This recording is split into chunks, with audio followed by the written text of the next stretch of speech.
Hello everyone, my name is David Varsimashvili.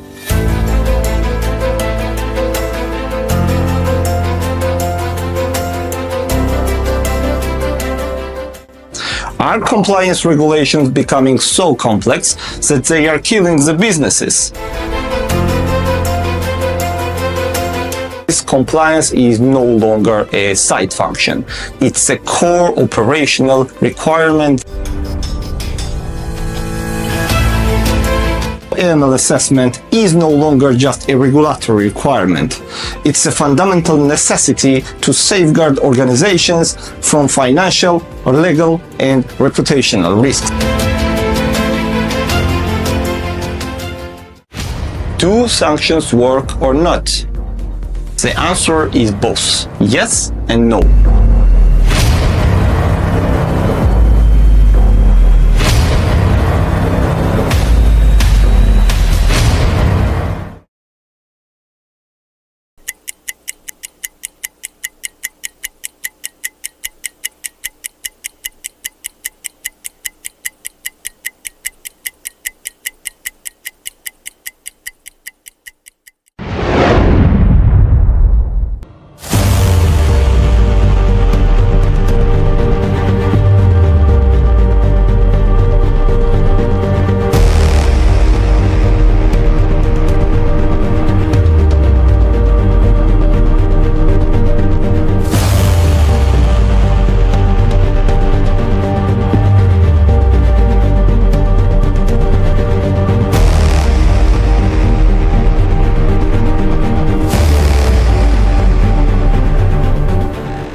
Everyone, and thank you very much for joining us today in this webinar brought to you by the Soltesz Institute, which is standing for Proficiency in Banking and Payments.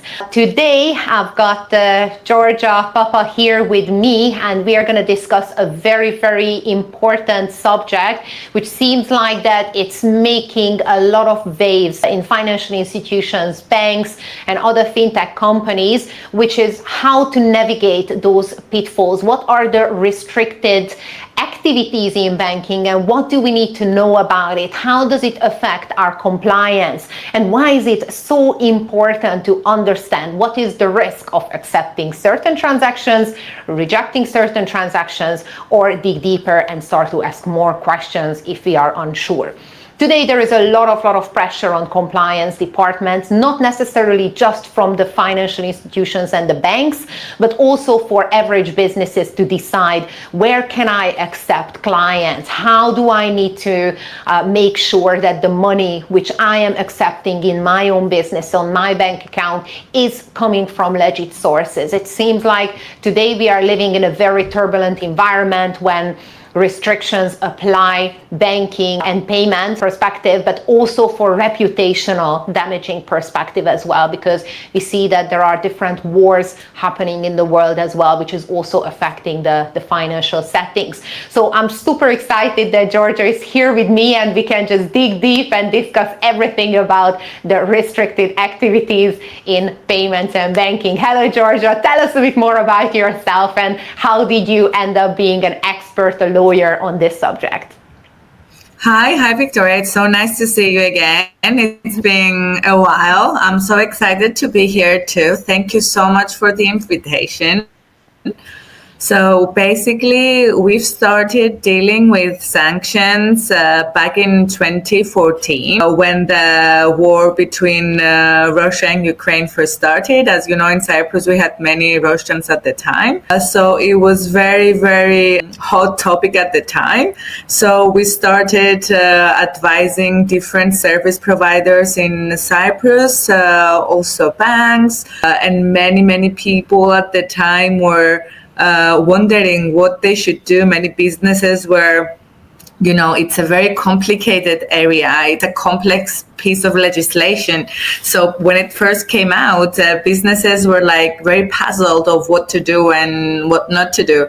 So that's how it started. And in order for certain transactions to be processed, we gave legal opinions to banks whether they should accept or not the payment or the transaction. So that's how it all started. And then a few years later, things escalated. So we had to dig deeper, and, sanctions became so much more complex, and there's so many aspects to it. It's not just about a sanctioned person or a sanctioned individual. We're talking about sectors now. We're talking about countries. We're talking about indirect violations. So it's not what the eye sees most of the times. You have to really dig, and you have to be very careful and thorough of how you handle different situations. So life became a bit more complicated, but we're not complaining. Sanctions is a very interesting subject, and we're happy to help people to figure things out and how to navigate this very complex piece of legislation.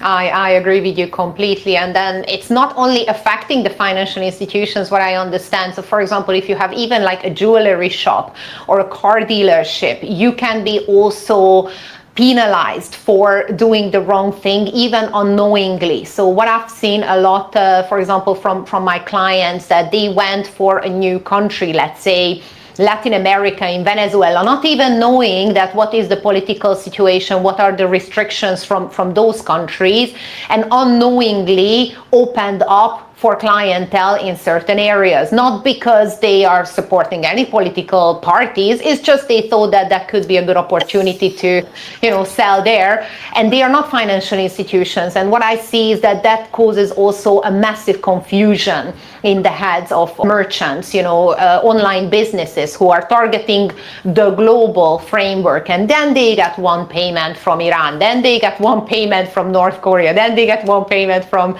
Lebanon or these kind of countries when there is a political turbulence, and this can really put the whole banking relationship in jeopardy, and they are not even knowing what is the risk. So that's why I'm very happy to have you here today with me, because I believe that we need to talk about these things on the merchant level, not necessarily just financial institutions, but of course financial institutions are good luck for them to keep up with all the changes as well. Because on Monday this is okay, on Tuesday it's not, there could be a lot of confusion around that too.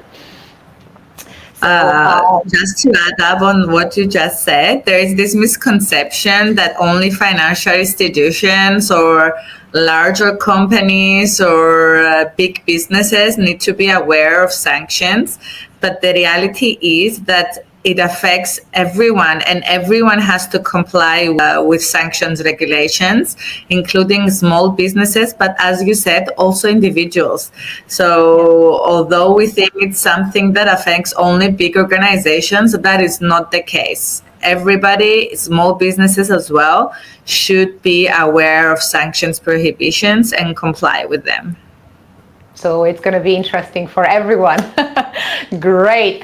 Well, as we always do, we collected a couple of questions from the audience, asking them that what would be the most important questions that they want to have the answers for. So we are going through that, which gives a nice structure to our conversation. But I would like to encourage everyone, please do share your questions. If there is something that you want us to dig deeper, let us know, because at the end of the webinar, we're going to have an opportunity to reply to the live questions as well. But let's see the first question.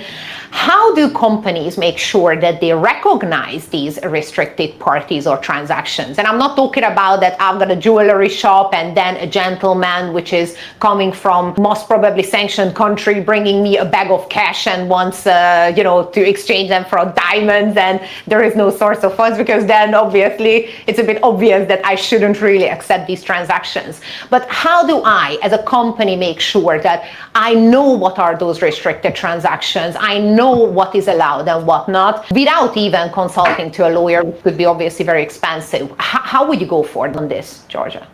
Look, as I said before, it's not a simple task, and sometimes it's not very obvious what is a restricted transaction or not. Obviously, now we have automated systems that if you can afford to have them as a company, that's good. And you may run certain names of individuals or businesses through those systems, and they can tell you if these persons appear on any sanction list or for some reason they have been convicted for something in the past. Unfortunately, when it comes to sanctions, it's not always black and white. For example, a company may not appear as sanctioned, but its ultimate owners or its beneficial owners are sanctioned. So if an entity is owned or controlled by a sanctioned person, the entity is sanctioned itself. And although the company may not appear on any list or systems or any software through which you perform your checks, the company may indeed be sanctioned. So if you are operating in high-risk sectors, such as you said before, cars and jewelry, these are luxury items. And luxury items now fall under certain sanction categories. Or for example, if you're in the transportation business, in the energy sector, if you import or export stuff to high-risk locations, you need to dig deeper. It is not enough that you run, let's say, certain names through a software. You need to be much more careful and for your high-risk transactions to dig deeper. Okay, so let's say that, for example, I have a business which is dealing with transportation. Do I need to invest in a software, or is there something which is free for all? Is there any place that I can type in someone's name or a company name and it automatically pops up? How can I imagine this? There are many open sources nowadays where you can Google someone's name and normally they would appear as sanctioned individuals or not. But as I said, it's not that simple anymore. For example, if you import or export goods, there are a lot of prohibition nowadays of where you can export, from where you can import, whether, for example, there are prohibitions even to transport through a sanctioned country, even if that country is not the end destination. So you need to be careful about what and how you do. So my first advice to somebody who's doing business in a high-risk jurisdiction or business with a high-risk, let's say, country, would be to invest, of course, in a software program that, you know, it's more, let's say, reliable than Google or adverse media. But I would also advise them to educate themselves and their employees, because running names through a software, it's not enough anymore. So if they're able to attend, let's say, some courses or some webinars, or perhaps have someone, educate and train the staff, that's a very good option. And they should do it regularly, not just once off, but often. You should have your staff trained and updated with new developments. And of course, for complicated cases, we always recommend that they refer these cases to experts, because sometimes chains of operation can be really complicated, whether something is or not sanctioned, a product is sanctioned, is not sanctioned, it's not always very clear. For example, one time we had a yacht, a client who had a yacht, and he had, let's say, a sonar system on the yacht. That sonar system was a good that was sanctioned because it could be used for military purposes. So it's not always obvious what is and what is not sanctioned. You need to be very careful of how you handle cases, and you need to always be up to date and have trained staff, but also not be reluctant in sending more complicated cases to consultants, because you can be in really, really big trouble if you violate sanctions. So it's better to invest in training. It's better to invest in getting proper advice rather than to have to regret it later on. Because if you regret it later on, it's it's too late. It's not only about the financial risk of, having your business, let's say, having to pay fines or having to burden some financial penalties. We're talking about criminal offenses here, and it's also a reputational risk. I mean, if you are found being in violation of sanctions, that is something that your business could suffer greatly from. So you have to be very careful.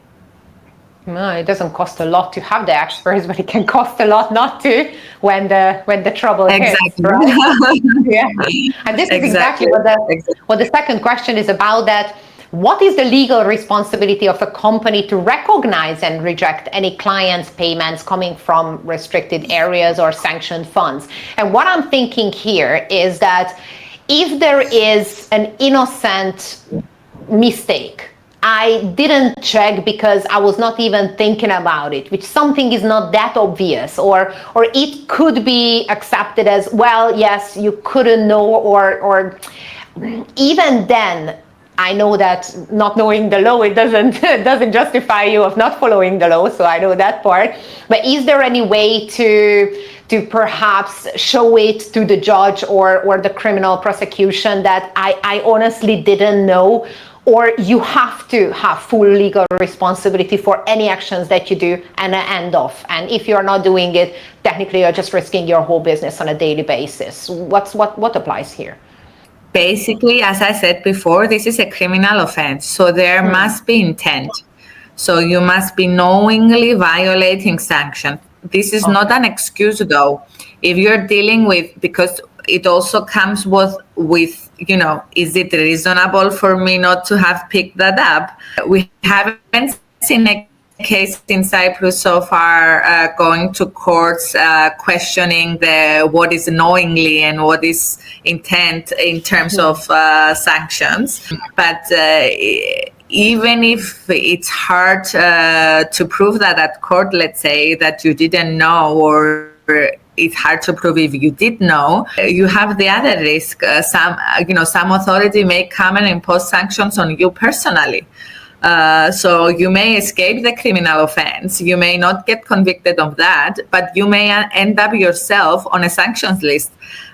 So you don't want to risk that, of course. Yes, we've had professionals in Cyprus who ended up on sanction lists. It never went to court to question whether it was intentional or not. They ended up on a sanction list, and in the US, you cannot even object to that. It's a very risky business to do transactions or to enter into transactions with high-risk jurisdictions, or exporting or importing high-risk products. But to say that, it wasn't my intention, I didn't know, the international authorities will not care about that. So even if you don't face a criminal charge in your country, you may still end up on a sanction list and find yourself with frozen funds and assets, and, see your business gone in the flash of, it's hard. You have to be up to date. And, even though there has to be intent, you cannot hide behind that. Of course, honest mistakes can happen, but they can only protect you to a certain respect. You have to be careful. And if you already know that you're dealing with high-risk jurisdictions or with high-risk products, or you are in high-risk sectors, you have to be careful, and you have to take all the necessary measures to ensure that your business is running in compliance with sanctions. And I have to say that we don't have only EU sanctions. You have US sanctions, you have UK sanctions, you have UN sanctions. So there are many things that you need to be careful of. UK, US, and EU sanctions are in most cases, let's say, a bit aligned, but not in all cases. So there may be situations where you have to get advice in 3 different jurisdictions to be sure that you are on the safe side. And we recommend that you do that because you do it once and you know that you're doing things correctly. And then if you stay trained and updated, you can make sure that your business is running, in compliance, and you can get to sleep in night without having any worries. And I think that is a lot. I mean, to have peace at the end of the day that you're not doing anything which is a violation of sanctions. Right. So let's say that I have a euro account and I have a dollar account. Could it happen that I can't accept funds on my dollar account because it violates, for example, the US sanctions, which is obviously connected to the dollar, but I can accept it on my euro account, which is managed by an EU bank on a SEPA rail? So could that be that, even to that detail, that yes to one and no to another? Have you seen that? Legally, yes, we have seen that, but in practice, EU banks will follow US sanctions. So if you're facing, let's say, an issue with your US account, most probably the EU bank will also have picked it up. And although perhaps it's not a straight violation of EU sanctions, they will not accept payments for you. For example, we have a professional in Cyprus that has been sanctioned under US sanctions. So strictly speaking, he's not sanctioned within the EU, but of course banks will not touch money from a US sanctioned person. And the same applies for UK sanctioned person. So if you're sanctioned anywhere in the world, but not within the EU, they will still not accept payments from you, even though in the EU, legally you can still accept payments. Also, if you are in violation of US and UK sanctions, and this is something that, an EU bank is aware of, again, they will not accept money from you or, process your payments. So it's again about the banks trying to be extra risk averse. So they will not in any way jeopardize their reputation or being in risk of violating sanctions just to accommodate a client. So if you're facing sanction issues in other jurisdictions, you will be facing problems in the EU as well, because all the financial institutions, they want to be on the safe side. So they will not do something that may be even, a remote violation or, a remote suspicion of a violation. So you have to be compliant in all jurisdictions. Wow, yeah. I think we replied to the next question, which is basically what are the legal implications for businesses and how they can mitigate the potential liabilities. Basically use a professional. But I think the next question, which is following this one, is that how can a financial institution or a bank make sure that they are not breaking any sanctions or taking unnecessary risk when executing a transfer? And of course, I know that there is a compliance department which is very advanced, and obviously compliance officers have to go on training. But in a world when these sanctions and even just gray lists and blacklists can change very quickly, and I'm talking about not necessarily the obvious sanctions, but for example, being on the match list for Visa or MasterCard schemes for, higher chargeback than necessary, how a compliance department is still taking full responsibility when they have limited time. Obviously, sometimes, for smaller financial institutions, the compliance department might be only 3 or 5 people. How they can make sure that they are always up to date with that, and of course, what is the legal repercussions in case that they are not complying with these on a bank and a financial institute level? I guess it's stronger, right, than just a normal company. I understand that bank institutions, process thousands of transactions every day. So how it normally works, the low-risk transactions just, pass through an automated system, and they can quickly be processed. But high-risk transactions, normally they're manually reviewed. So if they're facing, let's say, an issue with a specific transaction that is extremely high risk, they will not just rely on, an automated system that may say this is prohibited, that it's prohibited to process this transaction. They will double check it because, as I said before, it's not black and white. There are things that you can do and there are things that you cannot do, but it's extremely sophisticated, the legislation surrounding sanctions. So you really need to know the legislation. We've had situations that, clients thought that it would be impossible for them to process their transaction, but it was not like that. If you really know the legislation and you really understand what is prohibited or not, we had many situations where banks came to us and told us, can you advise on this? Can we do this? Can we not do this? And we issued a legal opinion on the matter. And there were many cases that the payment was eventually processed because, of course, banks have their compliance team. And, of course, these are experts and they have reviewed many transactions. But when it comes to sanctions, it's not a simple EU regulation. It's very complicated and you need to dig deeper and go deeper. And because, of course, banks want to accommodate their clients, if it's something is doable, they will advise their clients to go to a lawyer and get me a legal opinion, and I will try and process the payment. So if they have the comfort of a legal opinion that, this can be done, they will, in most cases, do it. But if you have a legal opinion that says it cannot be done, of course they will not do it. And what else banks do? They need to regularly train their staff because, as we said before, sanctions are continually evolving. They're continually changing. Every few months, something new comes up and you need to educate yourself and you need to be up to date. You cannot afford not to be. So training is very, very important. You need to be trained and you need to be up to date. It's very important for the bank because, as we said before, a bank is also a business. So they want their clients to, get their payments processed.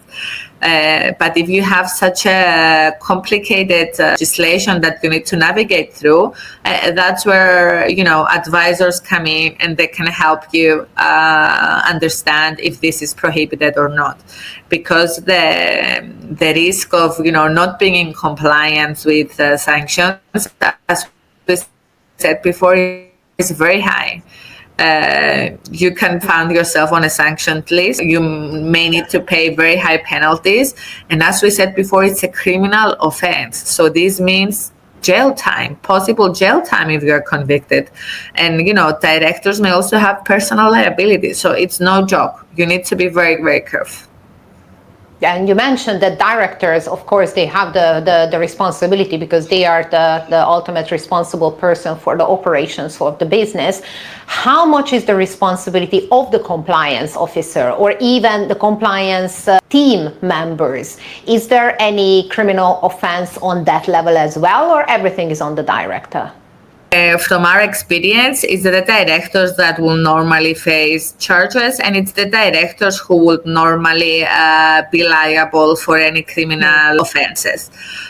We haven't seen a case so far where a compliance officer was convicted or was held liable. But you never know. It's continually changing. So there may be a case in the future where compliance officers may be personally liable as well. But for the moment, it's normally the company and it's those who will be liable in case there is a violation of sanctions.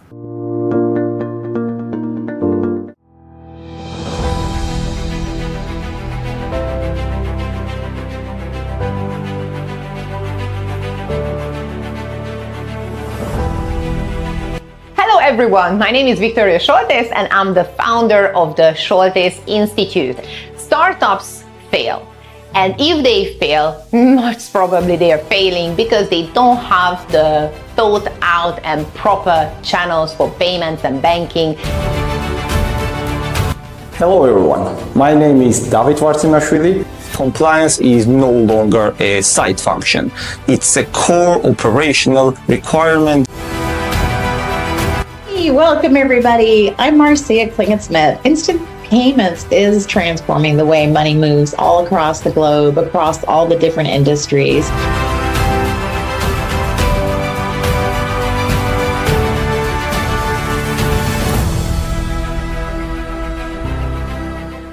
it's directors who will be liable in case there is a violation of sanctions. Wow, and it's a huge responsibility, I guess, because then you need to appoint someone that you trust blindly, up to a point that you even risk jail time for the advice of that person. So there is a huge responsibility for the directors to make sure that they are having the relevant advisors and they have the relevant team members who are then advising them on what to sign and what not. I assume it's very hard on the directors as well to select those individuals from the talent pool that you trust blindly, right? Mm-hmm. Yes, it's very important that you don't want to be on the board on a board of a Cyprus company and then suddenly to be facing all these challenges. But as a director, you do have a responsibility. So you need to ask the questions. It may be uncomfortable. It may be, challenging, but you need to ask the questions and you need to put pressure for compliance. So as a director, yes, you're facing these challenges, this risk, but you also have the responsibility to make sure that, the business is running in compliance with sanctions. So you need to be asking all the right questions. You need to be educated. You need to understand what to ask, because sometimes people don't understand what they need to ask. What do I need to know? That's why training is very important, and education. That's what I always say. You need to be updated, and you need to have knowledge of what's going on. Otherwise, how are you going to ask the questions? How are you going to investigate? You need to be aware of what's happening. Agreed. What you don't know, right? So how would you even ask the question if you don't exactly. even understand the problem? Exactly. Who is reporting you? Before we jump on the next question, who is reporting those companies to the law enforcement authorities in case that they discover sanctions? So for example, I am as a business unknowingly or intentionally accepting funds from an individual or a company that I shouldn't. The bank figures it out. Is it the bank's responsibility to act as a whistleblower and report me and my activities to the relevant authorities, or there is any other process of how someone can end up on the sanction list? And if someone is on the sanction list, can they do something to remove themselves? Is there any legal opportunities to say, oh, sorry, that was a mistake, and then remove themselves from the sanction list? What's the process around this? Mm-hmm. On your first question on who's reporting, is everyone's responsibility. So if you become aware of any sanctions violations, if you process a transaction that after the transaction you say, oh my God, this may have been a violation, you need to report. So everyone who has knowledge of a violation or a possible violation or a suspicion of a violation, you need to report this to the competent authorities. So it's not the responsibility only of the director or of the company or of the banking institution. It's not like with money laundering regulations where you have, like, let's say, the AML officer reporting. Here, the responsibility is on everyone knowing. So if you know or if you suspect of a violation, you need to report. Now, as regards what needs to be done when it comes to reporting, of course, it's a very good idea to have a reporting line in your company. You don't have to be a financial institution to do that. I mean, if you're dealing with high risk jurisdictions, products, or sectors, it's good that you have a reporting line so people know how and when and to whom to report. So it's good that you have a manual on that, on how people can report and to whom can report if they detect a violation or they suspect a violation. So it's good that you have a process in your company on how to do that. But again, in order for people to be able to recognize if they have to report or not, people need to be aware of what is a violation. So again, I'm going back to what I said before. People need to know and understand what is a sanctions violation. It is so important. If you don't know, if you don't understand, how are you going to report? So it's good that you have a reporting line. It's good that you have manuals and policies in place so your people understand the responsibility, so that they understand that they also have a responsibility, because they may think that's not my problem, that's the director's problem. Why should report this? So it's good that you have a manual in place and policies in place, but they also need to be educated in order to understand when and how they should report. Yes. And what can I do in case that I suspect that someone reported me incorrectly and I want to come off from this list? Is there any procedure that I can ask for a legal remedy, or I can question that decision? Is there any process around that, or once you're on the sanction list, there is no way back? Look, in the US, from what I know, I'm not a US expert, but from what I know, once you get on the US list, there's no way of getting out. Basically, there is no way of objecting. So there's no way of, removing yourself from the list. That's what I know. In the EU, there is a process, and we've seen people doing it. We've seen people going to court, going to the EU court, challenging the decisions, and they won the case. A couple of months later, what they challenged was the reasons that they were sanctioned, that there was not sufficient information, the reasons were not sufficient, where did they base their findings, how the authorities came to the conclusion that, they were involved in the war and they were facilitating the war, and they won. And, a few months later, the authorities came with much, much, much more detailed reasons of why they were there. So they had to start the process again of objecting those new reasons. So it seems that there's no way of, once you're there, I think it will be very difficult to get out. That's why you have to be very careful not to end up there.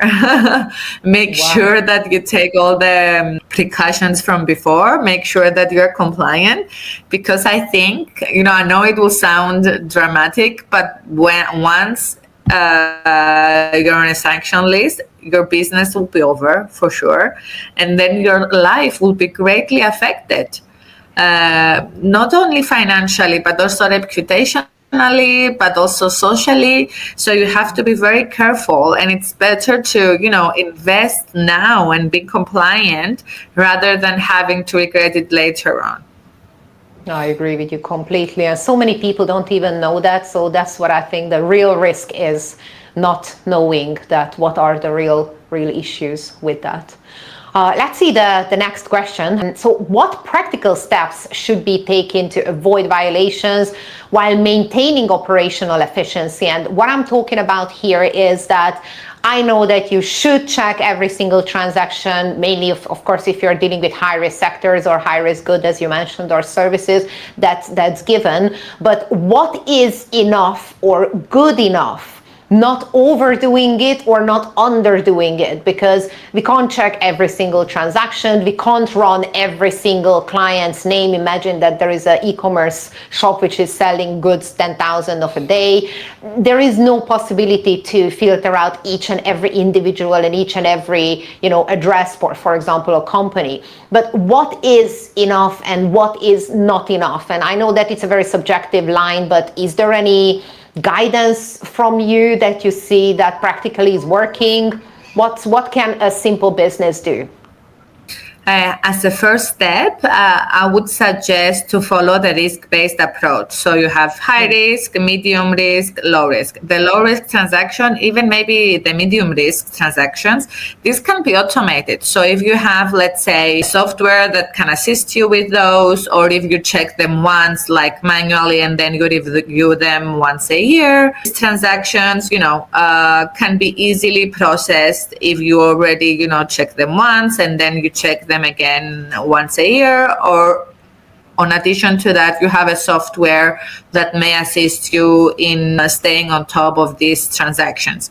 Now, when it comes to high-risk transactions, we recommend a manual review. But if you automate all the other transactions, having only the high risk to review manually, that lowers, let's say, the volume of work. And we also suggest that, you have a specialist to review your entire operations and how you do things. So once you do this, it will be easier for you to stay up to date. And also, as we said before, it's very important you yourself to be aware of what's happening. So if you're up to date with what changes, if somebody already reviewed your business and your operations, when a change come in, you'll be aware of the change. So you'll go back to your advisor and you'll go, look, this has changed. Do I need to review my process again? Do I need to do something else? And your advisor will tell you if you need to do this or if you don't need to do this. So it's three things. Automate the easy stuff so they go out of the way and you don't have to worry about that. But for the high-risk transactions, you need to have legal advice. You need to have an advisor to come in and tell you you can and you cannot do that, because it's very important, as we said before, to be compliant. Otherwise, the financial and reputational risks are huge.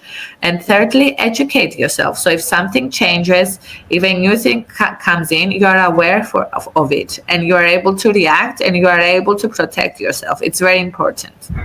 Yes, I agree with you completely on that. And it's scary to see that how many people don't even understand their financials of the business, right? How many business owners have we seen? They don't even understand what's the difference between revenue and profit or how they are paying taxes, let alone getting in the nitty-gritty of this side of sanctions and how to filter out your clients.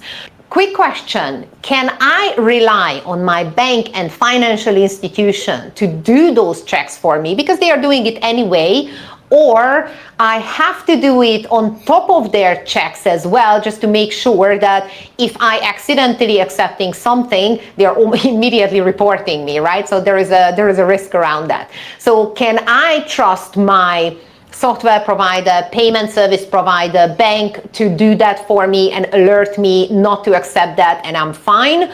Or the bank is going to accept it and then report me and then I'm in trouble? What's usually the case here? To a great extent, you can rely on your bank because banks are very thorough and they're very careful. And as we said before, they want to be on the safe side. So they will review your transaction, but it's not 100% bulletproof because banks can be tricked too. So you need to be careful. You need to be independent of what a third person may accept or not accept, and you need to have your own security measures in place. Banks, of course, are very diligent, and most of the cases they will be on the right side, but there are cases that are too complicated, and that's where they will divert you to a lawyer to get advice, because when it's a gray area, they will not take the responsibility. So if they want you to be compliant and if they want themselves to be compliant, they will direct you to somebody else because they will not take the responsibility for processing a payment unless they have something on their file that will give them comfort. So although you can rely on your banks, for more complicated cases, I don't think that they will accept the responsibility and they will prefer to reject the payment rather than take the risk. And in that case, that you will need an advisor to educate them as well and to give them comfort that, this you can do. Yes, it happened to us as well when the bank was rejecting certain transactions, and we had to educate the bank that no, these are not even high-risk transactions. It was a very interesting case when I had a client who was accepting the activity was some kind of low-risk activity of streaming services, something similar. And then there was a Hungarian lady who was sending direct bank deposit to him, but her name was Erzsébet, which is Elizabeth in Hungarian. And A was a special character. So it came through that Erzs, special character, bet.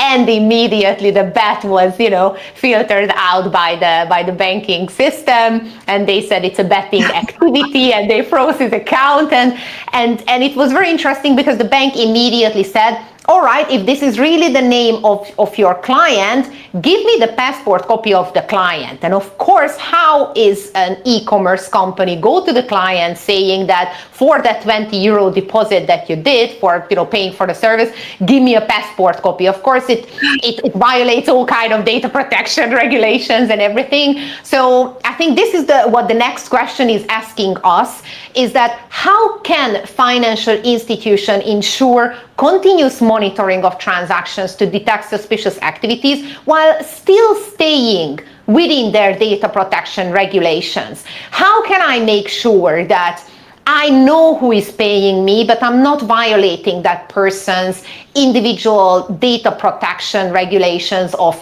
digging deep, for example, asking for their passport copy just to show it to the bank? What can I do here as a company? That is a tricky one. Well, we've seen banks asking not just information, but so much information. And you're wondering, is this a violation or not? Well, in reality, what you should do, you should ask the minimum data that you can in order to, be able to verify what you need to verify, and make sure that you use that data only for that purpose and for no other purpose.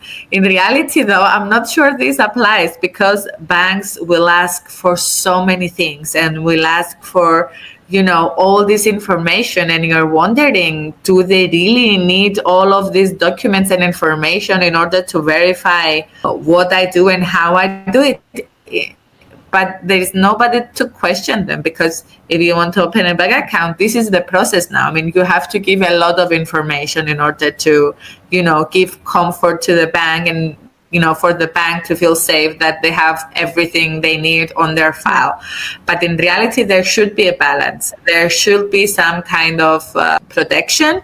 And, banks should be really careful in requesting only the necessary information that they need in order to verify what they need to verify, and make sure that this data is only used for that purpose and for no other purpose.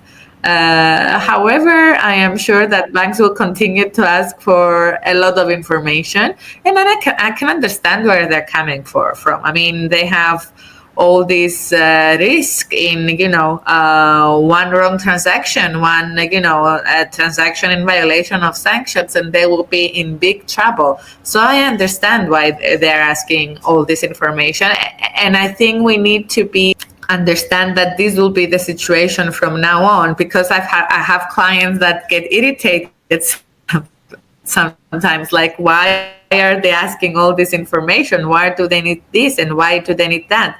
But at the end, clients also got used to it, and it's just a matter of education of both sides, I guess. I guess, yes. And there is a huge pressure on the banks and the financial institutions as well, because they still need to maintain profitability, but they are risking their license with every transaction that they process. Obviously, there is a difference in risk, but at the end of the day, the ideal scenario would be not operating, because then there is no risk of wrongdoing. But then how are you satisfying your shareholders? Obviously, you're a business, you need to make profit. So I can understand the banks and financial institutions compliance as well, that this is a huge pressure on them to make sure that you are doing the right thing, you're asking only the documents that you need, and obviously you're not risking any kind of data protection regulation breakage as well. But yes, it's our responsibility, I believe, as individuals and businesses, is to help the work of the bank to maintain the financial security and maintain the financial system as much as we can, and filter out the wrongdoers, as you said, that we have an individual responsibility to report everything when it comes to serious breakage or sanctions and whatnot. The next question is basically what we are talking about. What kind of training companies and financial institutions can take to be up to date with the latest regulations? And of course, compliance officers have the yearly continuous development points, and they have to fulfill things, and they have to go to trainings by the regulator, which is all clear. But if I am just a shopkeeper working in a high-risk environment, as selling luxury cars or selling jewelry, as you mentioned, or dealing with certain areas of business which deem to be high risk, what is the training for me to be able to understand what I can and accept and what I need to reject? Is there even a training exist out there, or is just going to your legal representative like yours and ask your company about a specialized training? It's unfortunate that we don't see specialized trainings in this area. We see trainings for compliance officers, we see trainings for large institutions, for financial institutions, but there's so many people affected by sanctions which are not big organizations. That's the misconception I said in the beginning, that we think that sanctions affect only financial institutions or big corporations, but this is not the case. It affects many sectors, many businesses, many industries, and many products. So my advice to people who have like a suspicion that may be dealing with violations, that they go to their advisor and that they get a personalized training, because they will not be able to find this on the market. On the market, we will see trainings for AML officers, as I said before, or big corporations, but there's so many businesses affected by this. So these kind of businesses that they deal with high risk jurisdictions or with high risk sectors or with high risk products or activities, they need to go to their advisor and get advice on how to do things and a personalized training in order to know how to handle their business, because this will be an ongoing situation. So they need to understand what they're dealing with and how they can be compliant. That's why we started basically the Soltesz Institute, that filling all those gaps, and we are already working on different trainings around payments and banking. And I think it's very important that we talk about these things and maybe even develop a specialized training for that area, because everybody is affected, as we said, and there is no education out there. So there is a huge need, what we see on the market for these kind of trainings, or even just a conversation starter, just to even start talking about the issue and make sure that people are aware of the significant risk of running a company and accidentally accepting any kind of payment from these restricted areas or individuals or companies, and what are the tools which are available. Because I've seen so many times clients start to trade, and of course, you have a lot of things on your plate. You have to make sure that you're doing the right thing on the marketing and the sales, and you've got accountants. But as we said, you don't know what you don't know, and it's very easy to make a mistake and slip if you are not even aware of what are the legal implications which are above you like a black cloud. Georgia, is there something that we haven't mentioned but you want to say that it's important? Do you have maybe an interesting case for us that you want to share, or in any other subject that we should talk about? I actually have many sanction cases that are quite interesting, because in order to, get to a point where you need a lawyer to advise you, it means that you have something interesting going on. So, for example, we had a client that was in the movie production business, and he would never think that, this may be a violation of sanctions, but distributing movies or documentaries, or accepting to distribute movies or documentaries that were made, for example, let's say in Russia, or they're broadcasted by certain stations there, that may be a violation of sanctions. Thank God in his case it wasn't, but you see how many areas it affects and how complicated it can get. The other time we had a client that, he leased the yacht to a client and he couldn't get it back because of the sanctions, because it was a luxury product. He couldn't get it back to the EU. So you see people that, don't think how, doing something so simple can cost them lots of money. It's hard. So you need to be aware from before. You need to be educated and you need to understand what you're doing, because this can cost you a lot of money. So you need to be careful. So if you have, deals in high risk jurisdictions and high risk sectors, you need to take care of, your operations and make sure that they're compliant. Otherwise, you can get in trouble. Definitely. And thank you so much for sharing this with us. I think it was very, very interesting. And as always, we are only just scraping the tip of the iceberg, because I can talk to you about this subject, I think, for years, and we can bounce some real life stories of what happened with different clients. So I think the content here is endless. If someone would like to reach out to you, obviously we are listing you as a guest lecturer in our website, and we have all the details for that. And I would like to encourage everyone to reach out to us and ask all those questions that you're facing with your everyday life, with your business, because that's what we try to shed light on. This is our goal and mission, to make payments and banking and everything which is related to that a bit more understandable and talked about. So please, everyone who is watching this webinar, I would like to encourage you to reach out to us, share your thoughts, share your questions, and reach out to Georgia, and obviously for us and the Soltesz Institute with anything that bothers you. And thank you so much, Georgia, for sharing all of this information with us, and thank you for being here. Looking forward having you again, and maybe having a deeper course on that when we are really deep diving in the issue. Thank you, Victoria. It's always a pleasure to talk with you. You make the discussion so easy and so flowy. I love attending webinars with you. And yes, I do hope that we have a more detailed course. I'd love to.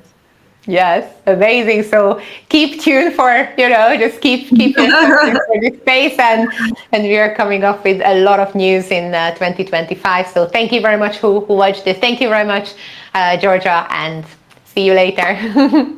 Thank you. Bye, guys. Bye. Hey, welcome everybody. I'm Marcia Klingensmith.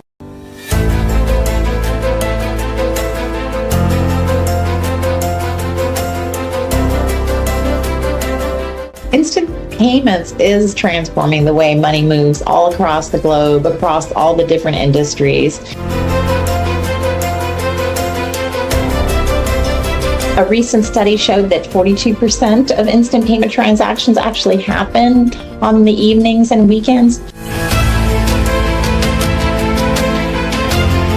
About $200 billion is currently locked up in the European financial system today. And instant payments really can help unlock this liquidity.